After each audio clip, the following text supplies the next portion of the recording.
নমস্কার বন্ধুরা, আপনারা এখন দেখছেন মিটু কিচেন। পাকা কাঁঠালের এই সিজনে একবার হলেও এই বলভাজিটা বানিয়ে খেয়ে দেখুন। পাকা কাঁঠাল দিয়ে খেতে এত ভালো লাগে, দেখবেন মুখে লেগে থাকবে। একদম ভিন্ন স্বাদের রেসিপি, একদম কম তেলে, ঘরোয়া উপকরণে ঝটপট তৈরি হয়ে যাবে। তো চলুন, কাঁঠালের বলভাজিটা বানানোর জন্য আমি একটা বড় সাইজের পাকা কাঁঠাল নিয়েছি। এবারে কাঁঠালটা ভেঙে রোয়াগুলো বের করে নেব। সবগুলো রোয়া বের করে নিয়েছি।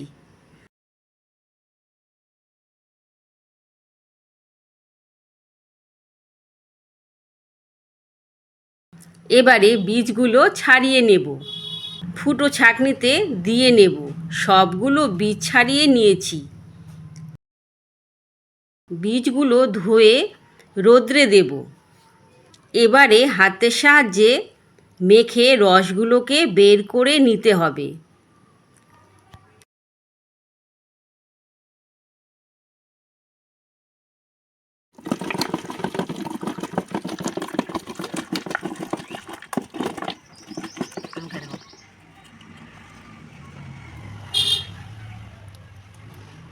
কি সুন্দর গোলা হয়েছে। এবার এখানে দেব লবণ, এবারে চিনি আর কালো জিরে। এখন দেব আটা। ময়দা অনেকেই খেতে পছন্দ করে না। সব কিছু একসঙ্গে মিশিয়ে সময় ধরে ফেটিয়ে নিতে হবে।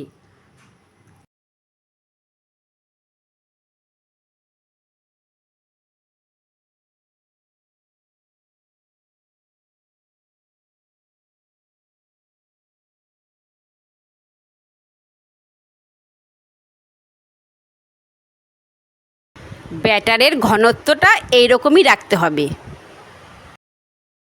এবারে এটা গ্যাসে বসিয়ে গরম হতে দেব। গরম হলে দিতে হবে তেল।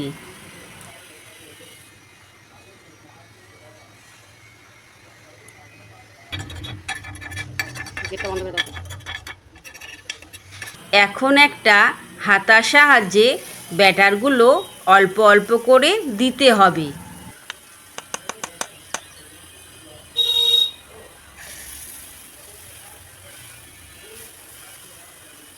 সবগুলো দিয়ে নিয়েছি।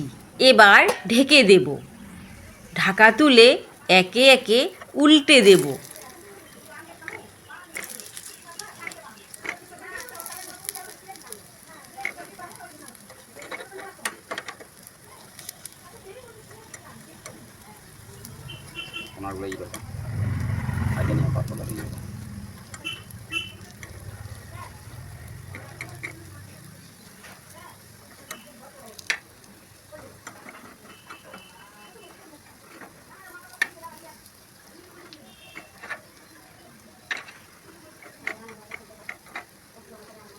ভাজা হয়ে গেলে সবগুলো তুলে নেব।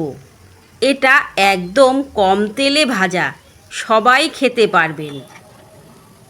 তুলে নেবার পর দেখুন কত সুন্দর দেখাচ্ছে, খেতেও দারুণ হয়েছিল। এই কাঁঠালের বলভাজিটা তোমাদের কেমন লাগলো কমেন্টে জানিও। আর ভালো লাগলে লাইক শেয়ার করে দিও। ধন্যবাদ। সবাই ভালো থেকো, সুস্থ থেকো।